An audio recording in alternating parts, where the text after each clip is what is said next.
Watch how to fix a hole in the ceiling. Let's get to it. This hole was caused by a constant roof leak. The roof shingles has been replaced, so now it's time to repair the hole. The first thing to do is prep the work area. I'm using the zip wall system with plastic sheeting. I highly recommend using this. They also sell a part that will let you secure the side. That I don't have.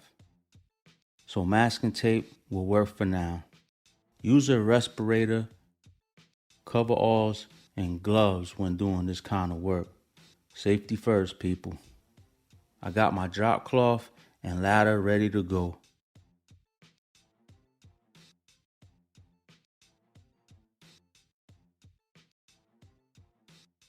Next, square up the hole. I'm using a framing square. You could pull measurements from the wall, then use a straight edge to mark your line. I put my first mark, then with my measuring tape, I'm checking to see how square it is from the wall. Looks good.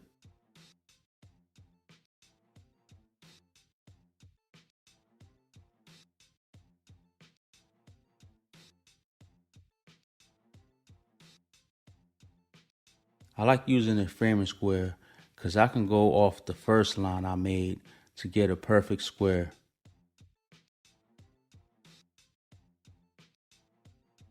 Okay, let me show you this in case you come across something like this. This is an older building. This was the building technique back then. They put like a stucco cement on top of drywall. You can see how thick it is. It is hard to cut and drill through. It's like a concrete wall. The whole ceiling is like this. You could make your cut with a sawzall, but it really kills your blade fast. Anyway, back to the hole. All of this will have to get cleaned out. I'll do that later. I need to cut it square first. I found the best and fastest way to cut this type of material is to use a hand grinder with a diamond blade. They sell an attachment to this where you can attach a vacuum to this and it won't get as messy. I'll be buying that in the future. I also decided to remove the door. One less thing to clean.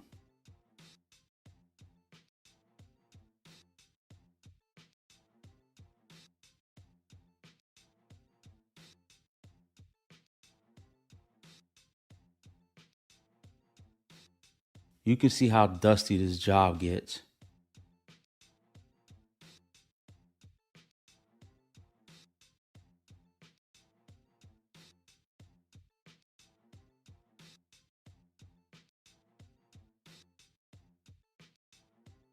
You can remove the insulation or push it up to the side.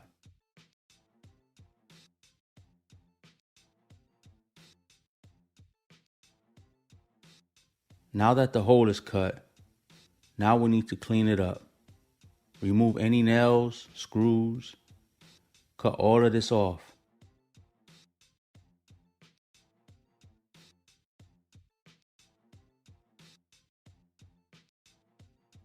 There's wood here. That's good, but I'll be adding another piece right here. I can put screws in here to hold this side up. If the wood wasn't there, I will have to add it. So let me start cleaning this up. Remove the nails.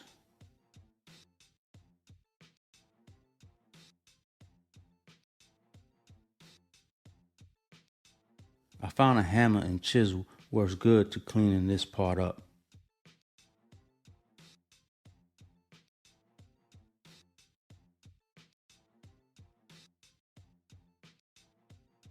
Let me show you what it's looking like. It's all cleaned out and the nails are out. Now we can measure this gap. My drywall is a 1/2 inch thick. This side is reading 1 inch. Let's see what my other measurements are.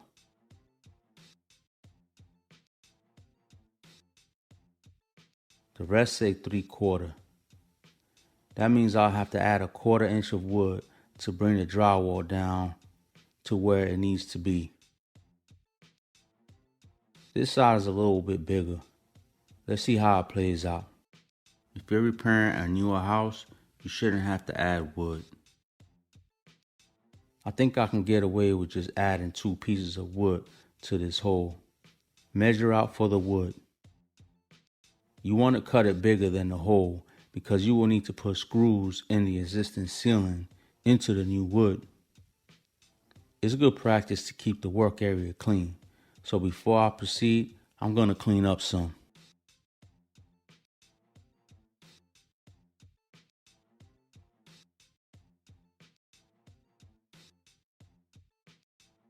Okay, next step is to reinstall attic insulation. I have left over from a previous job.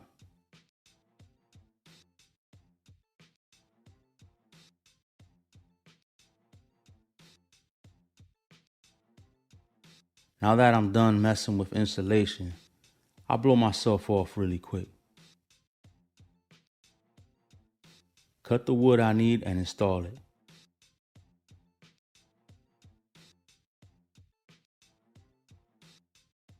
Now when you put this in, you want to make sure there isn't anything under it where it needs to sit. It needs to sit flat against the drywall.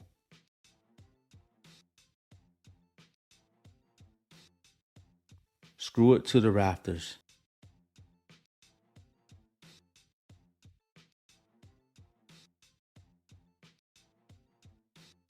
For drilling to the existing ceiling, I'm going to pre-drill my holes with a concrete bit and a hammer drill.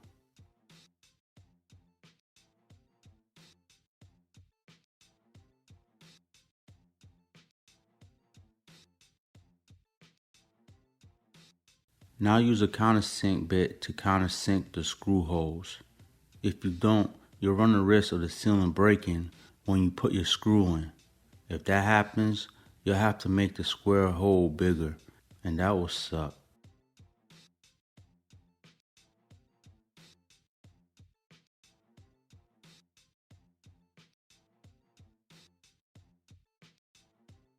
Put the screws in.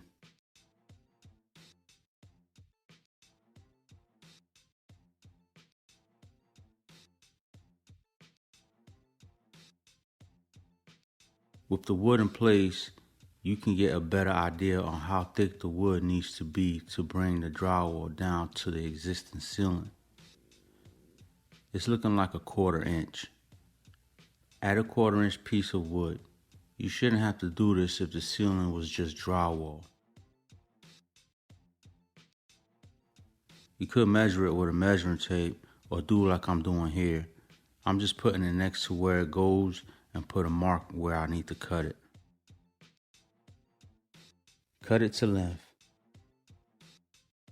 Tack these up with some brad nails.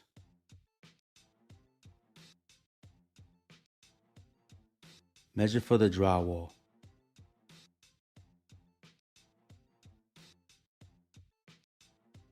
Cut the drywall. If you never cut drywall before, mark out the measurements, using a straight edge to make a straight line on the marks you just made. Use a utility knife to cut the drywall on the line you just made. You don't have to cut deep. Fold the drywall and it will snap. Finish cutting it from the back side. Do the same for the other line. Mark where the wood is so you know where to put your screws. Check the fit. That's a good fit.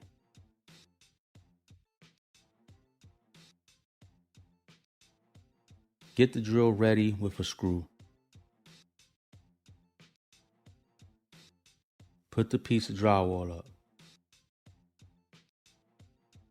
Put some screws in it.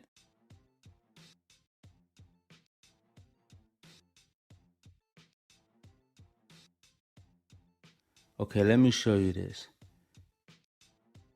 See here, the new drywall is way too far in than the existing ceiling. But it's only like that over on this end. Everywhere else I can work with. The most you should have is a 1/8 difference.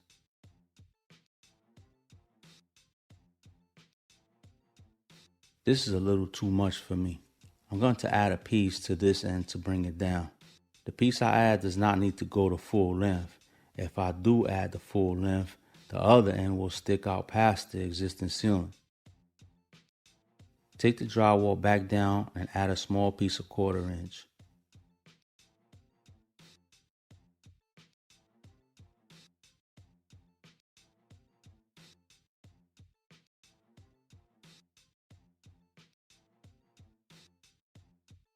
Put the drywall back up and screw it in.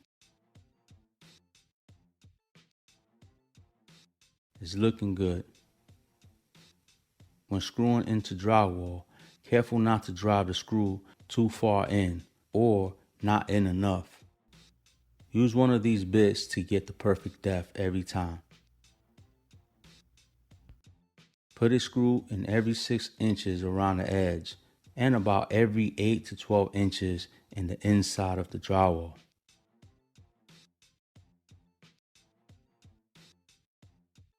That looks good all the way around. To cover the holes, I like to use lightweight spackle. It's a one and done. You don't have to worry about it shrinking like drywall compound, where you'll have to give it another coat. Fill the screw holes. Caulk the corners.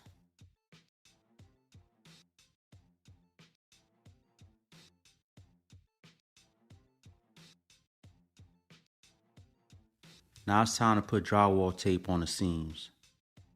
For the drywall compound, I like to use the lightweight one. You could use the 5-minute plaster mix, but I find it still takes over an hour to dry.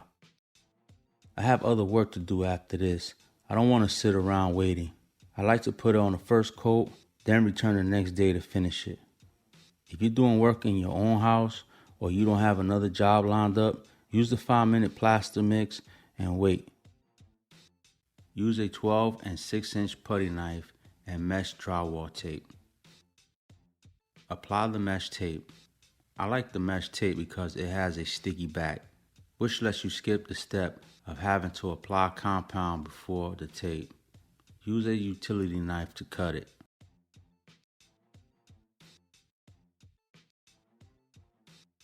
Put the drywall compound on the drywall tape and use a 6-inch knife to spread it over it.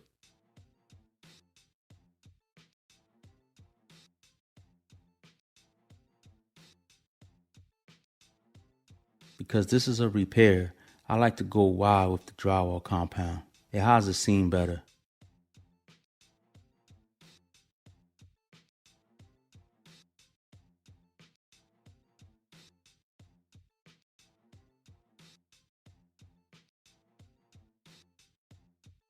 Use a 12-inch knife to smooth out the mud a little bit better.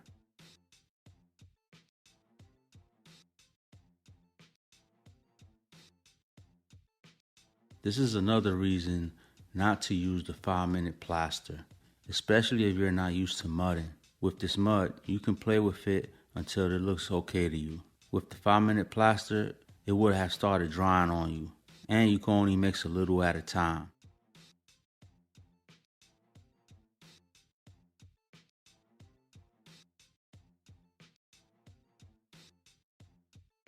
Here's what the first coat looks like. It's going to be some sanding to do.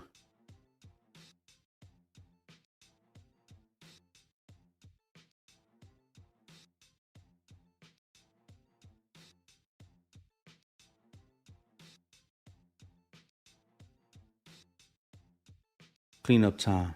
Again, if you don't have another job planned for the day, don't clean up. Wait, let it dry, and sand the ceiling. Then give it another coat. Okay, it's the next day. The drywall compound has dried. Here's what it's looking like. Now it's sanding time. You could use a broomstick with a sander on it, but I have this sander from Drywall, so that's what I'll be using. Check out my review on this on my channel if you're interested in getting one of these. This lets you connect the shop vac to it. This makes easy work of sanding.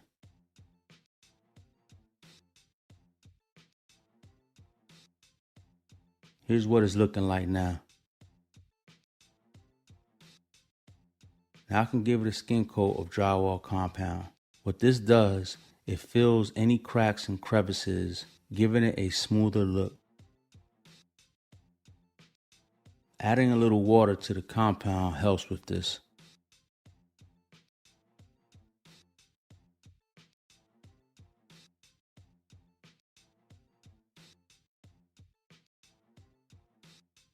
A skin coat is pretty much you putting it on and taking it right back off.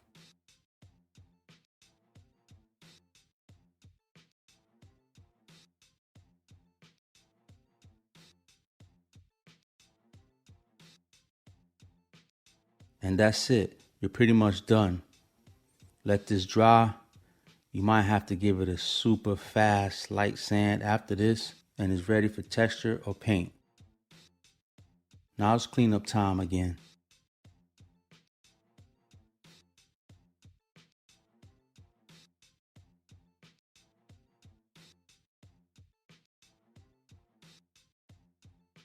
Thanks for watching.